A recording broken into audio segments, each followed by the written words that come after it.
Hindi saklaw ng budget ng education ng PMA at PNPA, may sariling budget yan sa DND at DILG. Ayun. Yan po yung gusto nating sabihin kanina pa, no? Yung budget po ng PMA, pasok po yan sa under po yan ng military. O, particular DND. Ito naman po, PNPA, pasok naman po yan, budget naman po yan ng PNP, under po ng DILG. Okay. So sa madaling salita mga kapatid, para mahabol nila yung constitutional provision, no, yung constitutional provision na dapat mas mataas yung education, ayaw naman nilang babaan na yung DPWH. Kasi para mo lang makasunod dun sa provision na yun, para mo lang siya masundan, kinakailangan mong babaan yung pinakamataas. Yung pinakamataas, DPWH eh. Ayaw na nilang babaan pa ng mas mababa. Kaya ang ginawa na lang nila, kunwari, education na lang yung PNPA at saka tong PMA. Yun po yun. Okay? Yun po yung sinasabi nating panlilin lang doon. Trump invited Chinese president. Ito po, bilang pangwawakas natin. Nakita ko lang nakita ko lang tong pang-auto ni Richard Hayderian. Nakakaawa po to si Richard Hayderian, no? I mean, from all, Leni Robredo was the big winner of 2024. Usap po ngayon year-ender eh. In terms of comeback. I mean, from almost political oblivion, spending time in margins, now everyone is paying respect to her. From Sara to BBM to different senatorial candidates. That tells you a lot about charisma and the residual influence that Leni has. Sa akin palagay, she will be able to actually resuscitate itong pink movement if she wants it down the road. If indeed there's a clamor for her to run for presidency come 2026, 2027. Sirang-sira na po yung yung karera nito ni Hayderian. Magmula po sa dati po pag political analyst, Hayderian na agad no. Kabi-kabilang interview, no? Mayat maya siya yung ini-interview pag may mga kaganapan sa politika. Nasira po ng gusto. Dahil sa mga ganitong uri ng analysis. Biruin mo, sabihin mo na si Leni Robredo ang big winner of 2024 dahil sa kung ano-ano pa. Wala. Ang katotohanan, Richard Hayderian, wala na si Leni, no? Wala na natira sa mga dilawan kakamping. Yung dalawa nilang kandidato, dalawa na lang ang napatakbo. Tatlo yan eh. Cheque bomb yan dati.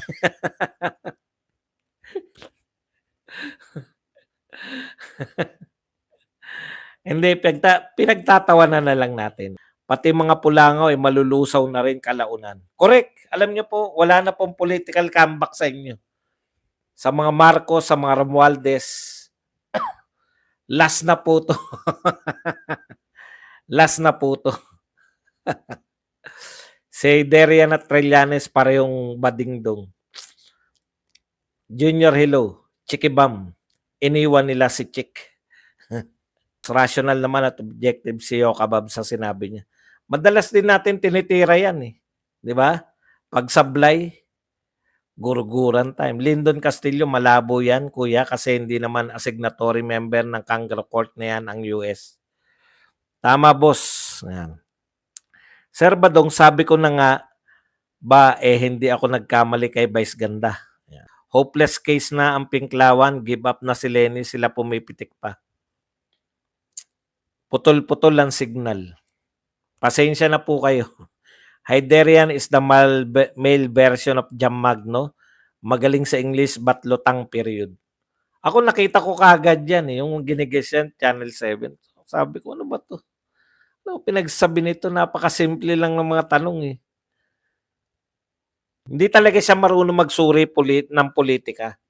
Di ko alam kung bakit siya naging political analyst. 'Di ba Boss Buds, hindi naman kasapi ang US sa ICC. Opo, hindi po siya kasapi. Sir, actually si Donald Trump, asar diyan sa ICC. Yung panahon pa ng yung babae,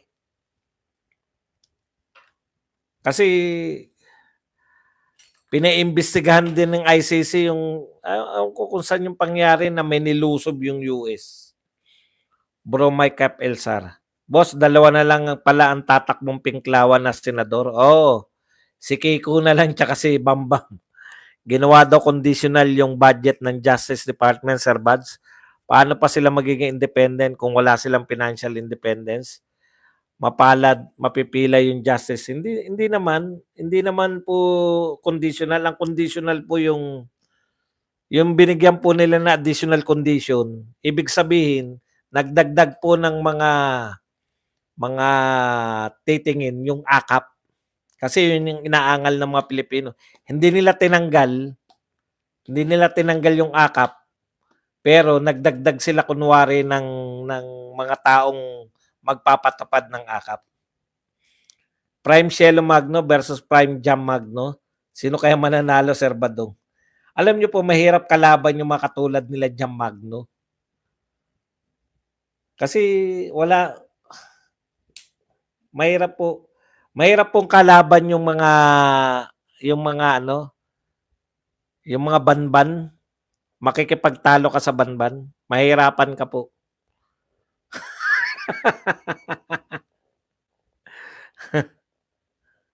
Dapat wag sila mamigay ng isda. Ang mga mahirap dapat turuan nilang mangisda, 'di ba? Correct. Yun po yun, basic yun, no? Biblical times pa, 'di ba? Sinabi na ni Jesucristo 'yan, 'di ba? Sinabi ba ni Jesucristo yun? Ipinagpalagay ko lang na biblical yung teach them teach them how to fish and you will feed them for a lifetime. Political analyst yata. Kulang ako sa mga taga-Turkey, my friends, kasi ako doon. Sir, pwede mo pa gawa ng reaksyon ng issue sa budget ng DepEd na kasama ang PMA, PNP, etc. na dapat under yan ng DND at DLG. Yan po tinalakay natin ngayon. Ano po yung ron? Kasi yan po yung tinalakay nga natin di ba? Kung ulitin ko po yan lahat, mahirapan naman po tayo. Ano po yung particular na gusto mong malaman? Sige, pwede po. Wag yung ulitin mo nga sir yung discussion mo. Yan po yung tinalakay ko ngayon. Mahirap kalaban yung mga banban.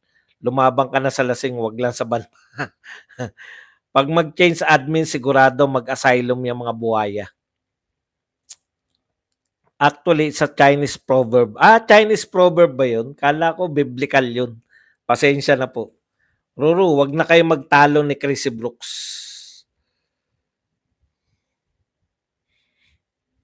Florinda, yun ganyan lang kami ni Chrissy. Ma'am, mahal na mahal ko yan. Yan. Sir Mike, good evening. Boss Buds, may dumating na eroplano ng US, susunduin na ba si Bangay? Si Bersamin kung kailan tumanda saka nagpakaliko, parang si Akop saka tumakaw sa salapi. Good evening, Boss Buds. Erwin Velasco. Judicial branch yun sinabi ko, Sir Buds. Hindi related sa AKAP. Si Atty. Topacio nagreklamo sa programa niya. Worried siya sa independent function ng korte. Yun po. Ang sinabi mo kasi kanina, yung conditional, yung budget. Wala po akong narinig. Pero yung kung ang question mo, yung independent pa ba, nagpa-function pa ba na independent? Ako sa totoo, naniniwala naman ako sa Supreme Court. Kasi kung hindi na tayo maniniwala, ito kasi sa akin kung hindi na tayo maniniwala, kawawa tayo. Kawawa yung bansa natin. Kung hindi na tayo maniniwala sa Supreme Court. Di ba? wala tayong choice kundi maniwala sa Supreme Court. Kasi 'pag hindi pa tayo naniwala sa Supreme Court, ano na yung batas natin? Free for all na lang. Boss Mads, mahirap ng magpabudol ngayon lalo na sa mga dilawan, dapat mawala na talaga ang mga 'yan at mga Marcoses. Crazy. Sakit sa ulo, Sir Mads, hindi natin alam kung kanino pa tayo maniniwala. Madali lang po, 'wag po kayong maniwala kung kani-kanino kahit kay Badong. Mag-research po kayo ng sarili niyo. Tayo lubog sa kahirapan, maraming mahirap kaysa mayaman dahil ang Pilipinas ay mayayaman ng politician. Kahit dilawan kung tama naman ang sinasabi, dapat mag-agree tayo gaya ni Drilon. Correct, 'di ba? Sinasabi ni Drilon na yung budget ng DPWH pork barrel. Kasi sila may alam sila, may karanasan. Hindi naman nila sinabi na walang korupsyon. Sinabi naman nila na gagamitin lang ng mga politiko yan sa eleksyon. Mali ba yun? Tama yun. Pero hindi natin sila dapat sambahin. No? I-quote lang natin sila. Parang ano yan parang sa debate, kino-quote mo yung kalaban mo para banatan siya. Actually, binabanatan natin sila. Ginagamit natin yung kakampi nila para ipambanat sa kanila. Kakampi nila yan si Vice Ganda di ba? Yun po yun. Gamitin natin yung mga kakampi nila laban sa kanila. Kasi kung sasabihin lang ayon kay Duterte, talagang antay sa kanila yun. Pero ang masakit nun, kung kakampi mo katulad ni Vice Ganda, kamakailan lang nasa Malacanang yan. Tapos yun ang bibira. Good PM, Boss Buds. Hindi lang alam ni Vice Ganda na bumibira siya. Alam niyo yun, maganda lang yung delivery niya. Pero actually, bumibira siya. Amik, pork na nagsalita kaya maniwala tayo. Kaya siguro hindi inimbitahan si Ngagba ni President Trump kasi siguro alam ni President Trump na Ngagba ang Pangulo. Tignan natin yan kung iimbitahan niya sa kahit hindi sa inauguration. Kasi ang katwiran nila inauguration. Tignan nga natin kung iimbitahan after ng inauguration. Ma'am Lisien, KE, ikaw talaga, don't trust anyone, even your own shadow. Wag naman, wag naman ganoon. Ang pagdami ng OFW hindi kahanga-hanga kundi kapalpakan ng gobyerno. Wag nilang sabihin na bayani kami dahil kailangan namin mag-survive ng pamilya. Correct. Isa pa po, bukod po sa OFW, yung pong dumadami po yung tinutulungan ng ayuda, hindi po nakakatuwa yan yung pagmamalaki nyo. Padami ng padami ang binibigyan namin ng ayuda. Ano po nakakatuwa doon? Ibig sabihin, padami ng padami yung mga umaasa na lang sa ayuda. Yan po ang kahulugan nun, hindi po yung kabaliktaran. Tama yung sinasabi nito ni Away from Home TV. Yung vlogger sa Cebu, naputukan ng Canon father sa muka. Sir Badong, imbis na ma-enjoy niya ang 2025, wala na. Ano ba yung Canon father? Boss Buds, alam naman natin kung sino ang kaibigan ni President Trump. Ayaw ni Trump ng Ngagba. Ang alam ko si Inday Sara atang inimbita ni Trump. Wala naman akong balita tungkol dyan. Baka maamoy ang panis cocaine ng aso sa White House. Buds, may balita sa BF ni Vice Ganda, si Ayon. Kinukursunada ni Lisa to sobrang hindi naman kapanipaniwala yung mga ganyang balita. Sobra naman yan. Sir Buds, pa-shoutout, Lori Garcia. Alberto Abellana, nice quote. There, sir. O nga naman, Ano ba yung kinote na yan? Mukhang maganda yung kinote na yan. Ma'am Crazy Brooks, yes po. Sadly, di pa po kami magaling ni Baby Chow. Bakit karamihan sa mga galit sa Duterte ang papangit? Nabe-blend ba sa pagmumukha niya? Sobra sobra naman mang-apito. Sir Capelsar, thank you. May isang patay sa truck explosion doon sa harap ng Trump Hotel sa Las Vegas, Sir Badong. Oo nga eh. Grabe, no? Tsaka yung nanagasa ng truck. Alam mo, yan yung problema nila. Nakatanim na yan. Ang daming pinapasok nung panahon ni Biden na kung sino-sinong tao, no? Kawawa po si Donald Trump. Ingat ka, Crazy Brooks. Stay healthy. Tina-target ni Lisa Tanas yung jowa ni Vice Ganda. Grabe, no? Hindi naman siguro totoo. Boss Bas, ano sa palagay mo mangyayari just in case matalo tayo sa PDP sa election? Are we going to wait till 2020? Kung natalo tayo, ano pa gusto mong gawin natin? Magwawala tayo? Ako kasi naniniwala ako sa merong termino doon eh. Yung naniniwala ako sa positive thinking. Hindi ako naniniwala sa Pag pinasok natin ang pinasok sa utak natin yan, matatalo tayo sa 2025, malamang yan yung maganap. Pero pag very positive tayong lahat, mga Duterte supporter. Kasi ako naniniwala, mas malaki tayo eh, mas marami ang Duterte supporters. No? Ang kailangan lang makombat natin yung propaganda nila na dapat pa ring iboto yung mga kandidato ni Marcos. Yan lang pag na ano natin sila na napaliwanag natin sa kanilang maigi na kailangan natin yung boto, kailangan straight ang boto natin. Kaya kayong mga OFW, magkaisa na kayo. Ang mga tax nyo ginawang ayuda na lang. Walang project nakita, hindi tulad ni dating Pangulong Rodrigo Roa Duterte. Build. Florinda, yon si Chrissy ang mahilig sa bathtub, ma'am, hindi ako. Ipapatawag daw ng HOR ni Tamba ang mga pro-Duterte vloggers. Insecure ba talaga sila sa truth seeker na vloggers? Alam nyo, dapat hayaan nyo lang kasi kami po, naniniwala ba ako na may maraming vloggers yung fake news? Opo. Pero ganun talaga eh. Mas gugustuhin ko pa rin na yung may mga na malaya pa rin yung mga vlogger na magpahayag. Kaysa sino po magdidikta? Sino po magsasabi na tama yung sinasabi namin o hindi? Kung meron pong fake news at may nasaktan, pwede naman sila magreklamo ng, di ba? Ng, anong tawag dyan? Cyber libel. Uso naman, ang dami pong sinasampa ng cyber libel. Pero pag politiko ka dapat, kung nasaktan ka sa sinasabi ng mga vlogger,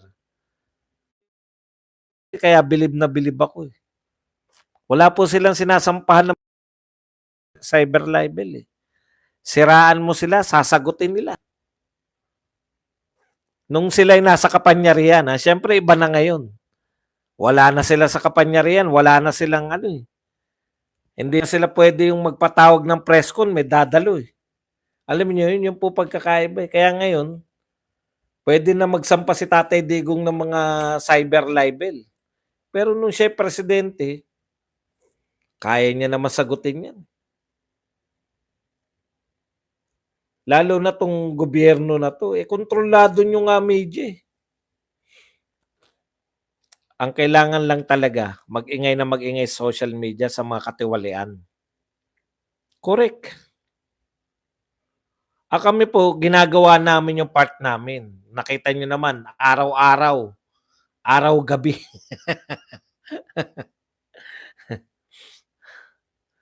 O katulad niyan, Melodious. Naniniwala pa rin ba kayo dyan sa mga daya ng Comelec? Yung mga sumisig... Eto po, real talk po tayo. Sino po noong 2016, sino po may pera? Si Leni ba o si Maroas? Si Maroas. Si Leni parang angkas lang yan kay Maroas eh. Ginawa lang vice president eh. Yeah? Ngayon, kung sino po mandadaya sa tingin nyo? Yung may pera ba o yung walang pera? Yung may pera. Sino ba kalaban ni Marroas? Si Duterte. Nagpapaniwala tayo minsan sa dayaan eh. Nagdemanda na po si Pangulong Marcos nung siya ay tumakbong vice president. Sinabi niya na daya siya ni Leni.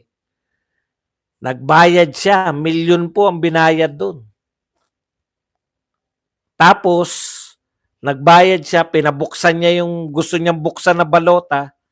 Oh, may nakita bandayaan?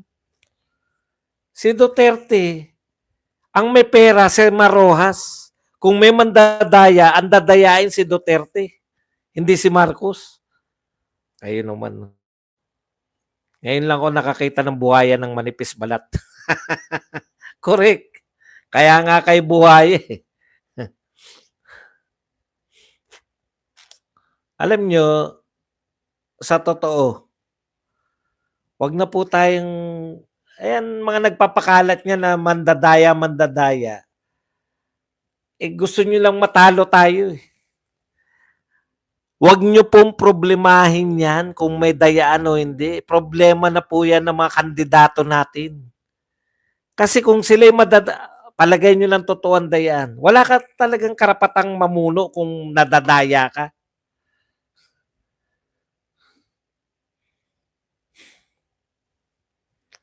Wala yung dayaan na yan. Kasi kung poproblemahin niya yung dayaan, paano pag umulan? Panahon ng eleksyon, umulan.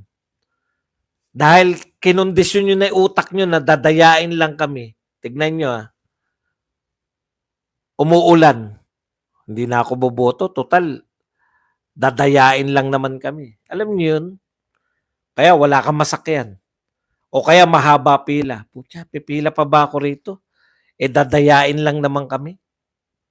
Yun po yun eh. Yung pag-iisip po na dadayain tayo, talo na tayo kagad dun. Huwag po kayo mag-isip na dadayain, kaya tayong dayain. Hayaan nyo po yan. Hayaan nyo po yung mga kandidato mo problema dyan. Ang problema nyo lang po, mangampanya po kayo. Huwag nyo pong ikampanya na madadaya tayo. Huwag po kayong mangampanya ng ganun. Ikampanya nyo yung mga kandidato natin, lalo na yung mga hindi sikat. Hindi yung baka dayain, mananalo tayo, wag lang tayong dayain.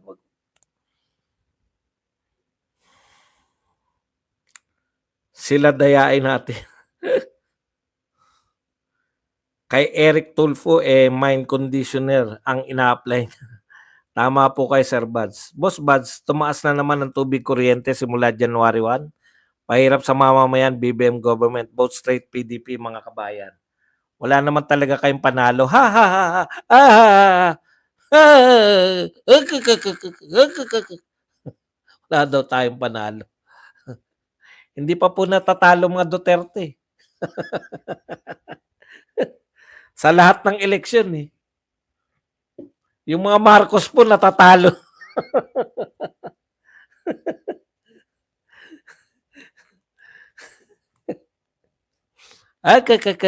Wala naman talaga kayong panalo. Alam niyo, okay sana yung sinasabi mo kung ano eh, di ba? Kung yung mga leader nyo, ganyan din yung pananaw. Kaso hindi. Kwento mo sa pagong, kwento ko sa pagong, pagong ka ba? William Go, pagong ka ba? O bakit mo pinakukwento sa'yo? Bakit ka pumapasok? Alam mo, eto, katotohanan lang William Go. Ang katotohanan, nung pumasok ka rito, may napanood ka bang ads? O, yung pagpasok mo pa lang dito, pinakita mo na si Badong. Sino mas tanga sa atin?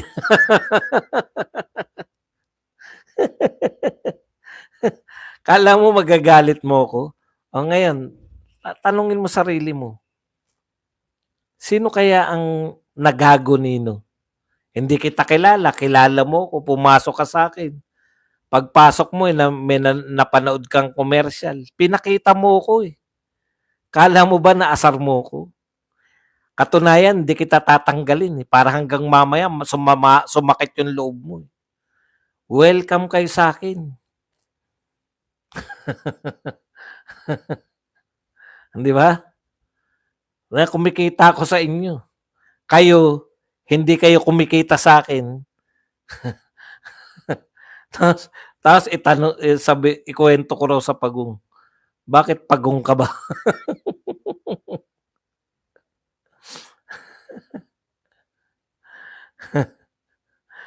Mais ka ba o tanso? Kasi ang core ninyo, yan. O ayan, Ace Barbers, pakinggan mo itong sinasabi ni Sir Badong, saksak mo yan sa utak mo, balat sibuyas kat lang talaga.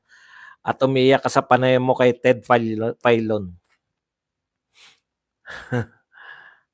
Kung ako sa inyo, hayaan nyo lang. Ang problema, babahan ng pera kung malapit na eleksyon. Yan ang dapat nyong paliwanag sa mamamayan na kunin yung pera, pero boto natin ang Duterte lineup. Correct. Yan po yun. Tama po yun. Hayaan mo, Boss Buds, views din yan. Ito pa isa, no? Tungkol dyan. Hayaan nyo po, alimbawa, kalahati po ng binayaran nila bumoto. Ang maganda po rito, no? Ang maganda po mandurugas yung mga kalaban natin kasi imbis na ibigay sa tao, dinudugas pa. Yeah, di ba? So ano po ibig sabihin? Ang masaya po kasi, saka mayat maya binabalita po may ayuda, may ayuda. Mayat maya po nagsasabi na may natatanggap na ayuda, nagpapasalamat kay Martin, nagpapasalamat sa mga politiko, mga kaalyado ni Marcos dahil sa ayuda, ayuda, ayuda. Kayo pong mga hindi tumatanggap ng ayuda, sino po dapat ang iboto nyo? Ayan, magandang tanong yan, di ba? Kasi lahat po pinagmamalaki ayuda, ayuda. Tapos hindi ka tumanggap, wala ka natanggap na ayuda. Kawawa ka po, baka nakapirma ka pa. Baka ipirma ka pa ng kung sino. Tapos wala ka natanggap. Ayan ba? Kaya po, hindi lang po sa mga Duterte supporters, kahit po sino sinusuportahan nyo, gusto nyo ba manatili ito na ayuda nation tayo? Tapos wala kayong tinatanggap na ayuda. Imaginein po ninyo, pampagawa ng mga tulay, pampagawa ng mga kalsada, pampagawa ng ospital, binibigay na ayuda. Sa report, ayuda, ayuda, ang dami na bibigyan. Tanong ko, kayo ba nakatanggap? Kung nakatanggap kayo ng ayuda, okay, 50-50 siguro kayo kasi isipin nyo, pag binoto ko to namigay ng ayuda sa akin, di babawiin lang nila to. Correct. O kaya, ay okay to, iboboto ko. Pero kayo pong mga hindi nakatanggap ng ayuda, matakot po kayo. Kasi pag nanalo po, yung mga taong namimigay ng ayuda, yan lang po proyekto nila. Ibig sabihin, buong panahon nila, hindi ka tatanggap. Hindi ka nga tumanggap ngayon, binoto mo siya eh. Hindi nga kahit nakatanggap, nanalo sila eh. Bakit pa nila kailangan ng boto mo? Kaya hindi lang po Duterte supporters ang ating sinasabihan na wag silang iboto. Pati kayong lahat kayong ayuda. Kasi pag nanalo yung mga yan, aasa lang po sa ayuda. Kawawa kayo kasi hindi kayo nabibigyan. Konti lang po yan eh. Yun po yun eh. Konti lang yung nabibigyan nila na ayuda. Mas marami yung hindi nabibigyan ng ayuda. Yun po. Ganyan po yung linya natin para sila kampanyahan.